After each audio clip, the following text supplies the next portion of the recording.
Bonjour à toutes et à tous, on commence ce tour de la presse sportive en France avec la suite et la probable fin du feuilleton Kylian Mbappé. Comme l'indique l'équipe sur sa une du jour, l'international français ne devrait pas quitter le Paris Saint-Germain pour le Real Madrid. Le club parisien s'est montré intransigeant avec les merengues, n'acceptant aucune de leurs offres.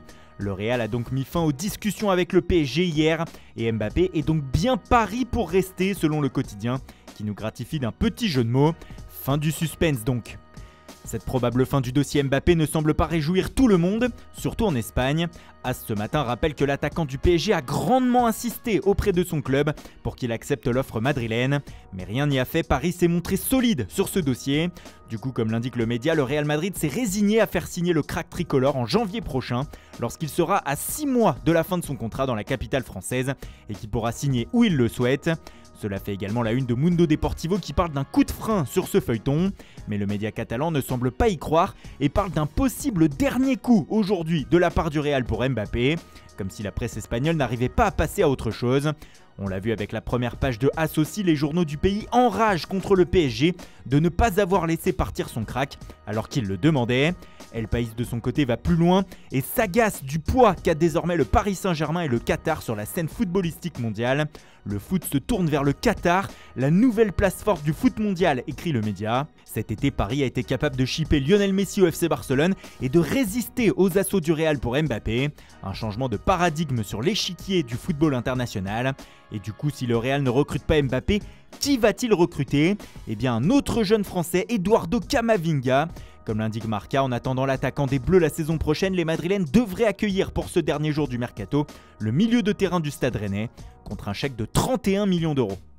Chez le rival barcelonais, ce 31 août pourrait être une journée de folie. Sport parle même d'une ultime journée frénétique en Catalogne, déjà dans le sens des départs.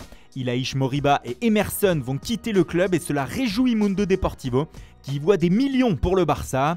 Le jeune milieu de terrain devrait rejoindre Leipzig contre un chèque de 16 millions d'euros plus 6 millions de bonus, alors que le latéral droit aurait accepté de filer à Tottenham contre, tenez-vous bien, 25 millions d'euros plus 5 millions d'euros de bonus.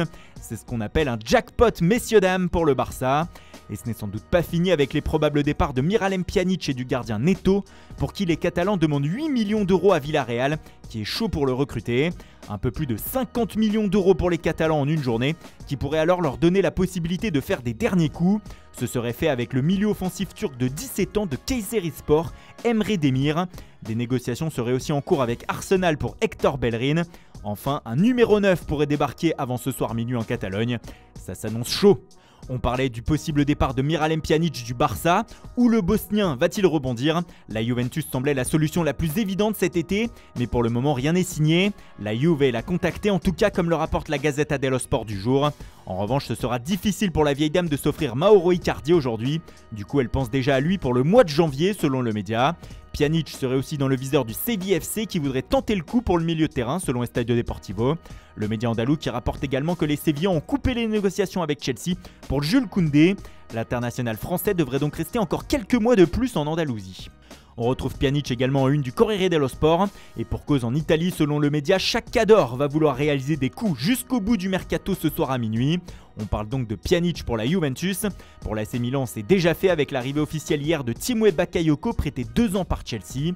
Désormais, les Milanais ont le choix, soit faire Junior Messias, attaquant de Crotone, ou soit enrôler Romain Fèvre de Brest. Cependant, l'équipe indique ce matin que les négociations sont rompues entre les deux clubs, au contraire des négos avec Bordeaux pour Yacine Adli, qui devrait s'engager aujourd'hui avec le Milan. Franck Zambo-Anguissa, lui, devrait atterrir au Napoli, pendant que Mattia Zaccagni pourrait rejoindre la Lazio en provenance du Hellas Vérone. L'Atalanta, elle, de son côté, a officialisé hier l'arrivée de Teun Koopmeiners en provenance de l'AZ Alkmaar. Enfin, comme le rapporte Il Romanista, c'est fini pour Javier Pastore à l'AS Roma. L'Argentin a résilié son contrat hier avec le club de la Louve. En Angleterre aussi, ça va bouger dans ces dernières heures du mercato, surtout à Manchester United.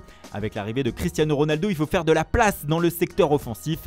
C'est pour cela que Daniel James va rejoindre Leeds aujourd'hui contre la somme de 30 millions de livres, soit 35 millions d'euros. Une somme record pour le club de Marcelo Bielsa, comme l'indique le Daily Telegraph. Enfin, pour reparler de CR7 et de son retour à Old Trafford, de nouveaux détails du contrat du Portugais ont fuité. Le Daily Star nous rapporte que l'attaquant a signé un contrat de 2 ans avec les Red Devils et qu'une option option pour 1 an de plus devrait être incluse.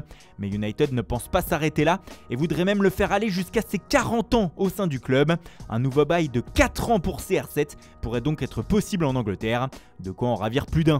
Voilà, c'est tout pour ce matin, merci pour votre fidélité, bonne journée à tous et surtout restez bien connectés sur Foot Mercato aujourd'hui. C'est le jour le plus long sur notre site et notre chaîne YouTube. On vous prépare des vidéos tout au long de la journée pour ne rien rater de cette dernière journée du Mercato d'été 2021. A tout à l'heure.